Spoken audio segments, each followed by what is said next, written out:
Huwag mong iiwan ng kalingap ha. Lalo na ako, huwag mo rin iiwan.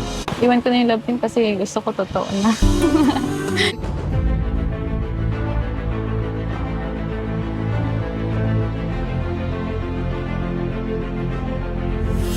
Ayun, shoutout guys muli. Welcome to my YouTube channel. Ito po si Kuya Julay, ang inyong katugang, ang inyong kalingap. Na muling babati po sa inyo ng magandang araw, magandang gabi. Saang sulok man po tayo ng mundo naroon. At sa araw na ito, meron tayong panibagong vlog. Gagawan po natin ng reaction video, yung vlog po ni Kalingap Rab sa EDC or kay Beyonce at saka po kay Kalingap Eds. Na kung saan dito po, mga kababayan po natin, nabanggit ni Beyonce na ayaw niya na ng love team. So alamin ho natin, bakit nga kaya? Seryoso nga ba siya? Makawain po natin dito sa bagay na ito. Tapos bukod po dyan, may sorpresang regalo ho na natanggap po si Beyonce po dito. Mamahalin. So pag-usapan po natin yan maya-maya ng konti. Pero bago po yun, syempre paalala muna si Kuya Julay, baka sakaling meron pa po ditong hindi nakasubscribe sa ating YouTube channel. Huwag natin kalimutan, Julay Paunil, tapos pakipindot lang po yung notification bell button para lagi po tayong updated sa aking mga video upload. Tapos meron po tayong Facebook page, Julay Paunil 2.0. Pwede po nating suportahan, pwede pong i-follow at saka po i-like. At panoorin po yung mga upload po natin.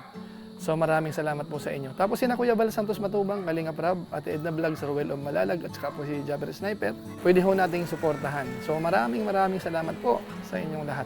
Ngayon tuloy na po tayo, pag-usapan na po natin. Ito pong pinaka-main topic po natin, patungkol po sa EDC. Yung part 48 ho ng vlog po ni Kalingap Rab, kay Beyonce at saka po kay Kalingap Eds. Na kung saan nga po hanggang ngayon talagang trending po yan.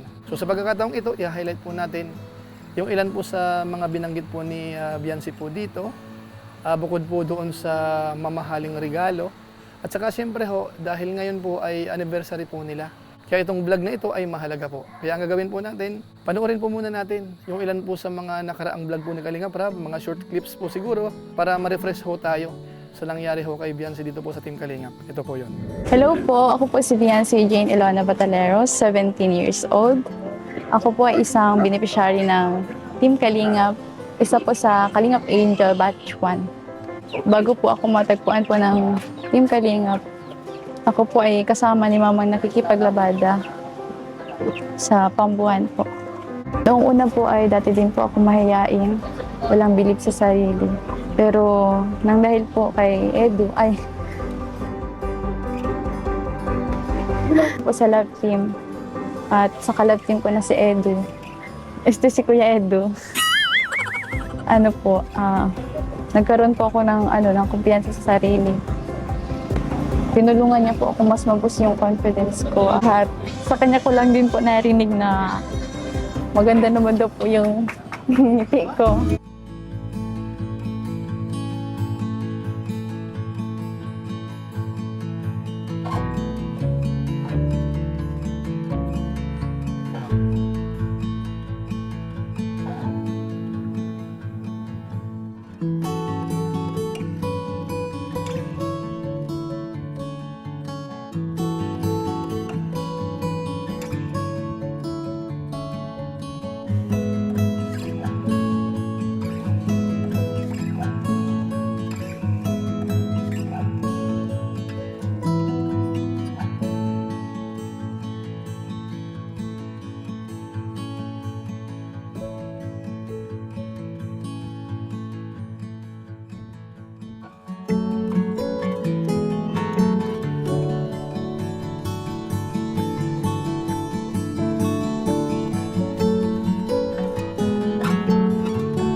So yan po mga kababayan po natin, although kulang pa po yun, marami pa po mga clips na maalala po tayo.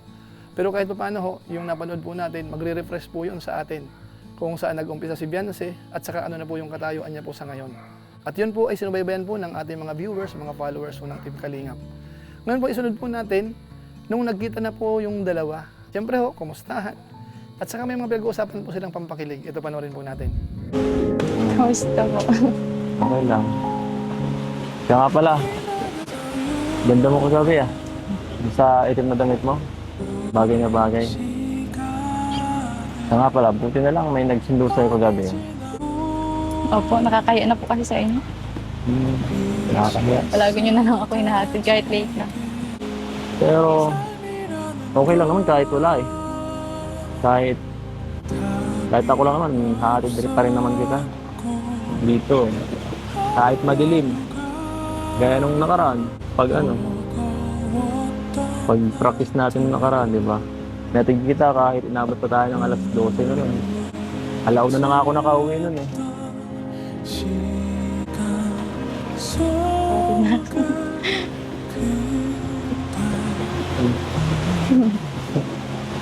So yan po mga kababayan po natin, yan po yung dalawa uli.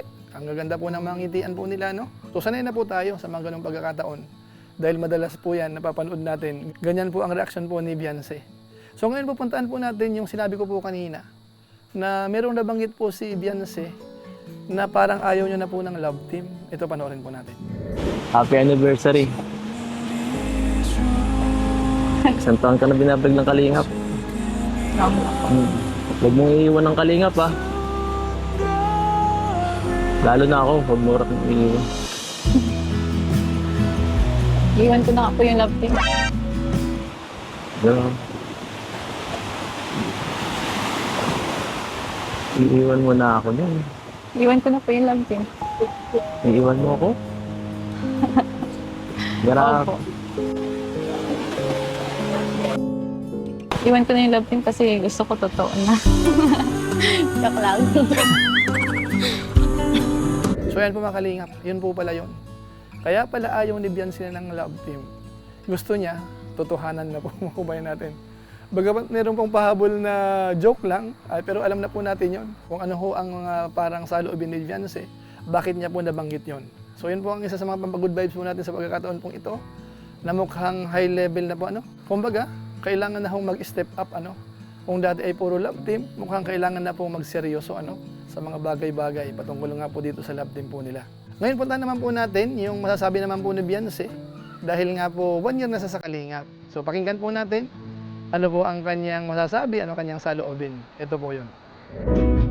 Siyempre po sa founder po ng Team Kalingap na si Kuya Val Santos Matubang, kay Ate Edna Vlogs, siyempre kay Ate Jacqueline po, napaka-supportive po na ate. At sa mga viewers, supporters, sponsor ko po, maraming salamat po sa inyo.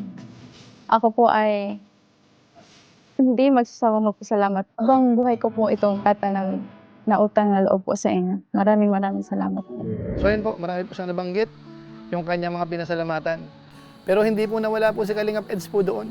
Masaya raw po siya dahil nga po si Kalingap Eds ay kanyang nakapartner. At siguro naman hindi tayo magtataka dahil nga naging maganda po yung takbo ng pagbablog ni Kalingap Rab sa kanila pagdating po sa views nung nakapartner niya po si Kalingap Eds. Kaya kumbaga nagkatulungan po yung dalawa. So dahil nagkatulungan, pwede na ituloy po yan. Baka sakaling iba ang marating na po niyan, magkaseryosohan po yan. Sa palagay ko naman, walang tututol. Mana pa, marami matutuwa at masisiyahan. Kaso nga lang kailangan nating hintayin kung ano nga ba talaga ang mangyayari dito sa love team po ng dalawa. Ngayon po, bago tayo tuloy magtapos po, isigit lang po muna natin yung mamahaling regalo po na natanggap po ni Beyonce. Ito ay meron pa pong certificate po ito, yung parang proof of authenticity, mga kabayan po natin, panoorin po natin. Wow!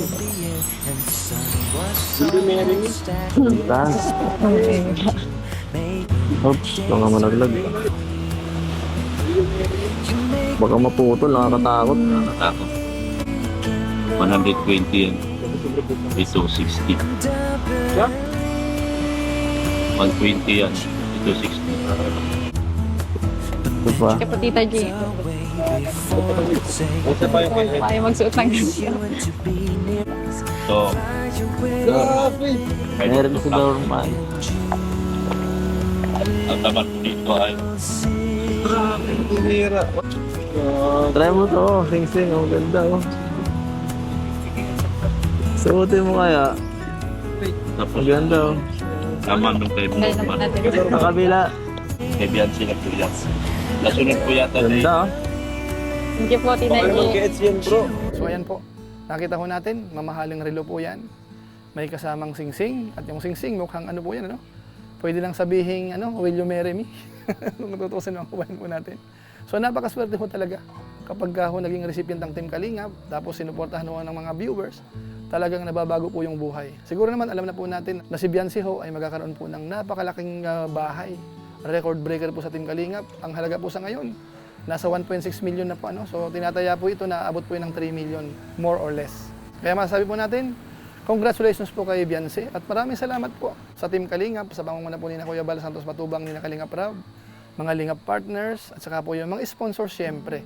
At ganoon na rin po sa mga viewers na talagang full support po dito po sa Team Kalingap. Maraming salamat po sa inyo. So siguro po, yun lang po muna ang ating reaction video. Hinighlight po natin yung anniversary po nung dalawa, balik tanaw ng konti, tapos yung binanggit ni Biancy na parang ayaw na ng love team, dapat totohanan na. At saka siyempre ho yung mamahaling regalo pong natanggap niya. So maraming salamat po sa inyo. So siguro po bago tayo tuloy magtapos, i-shoutout lang po muna natin ang mga sumusunod.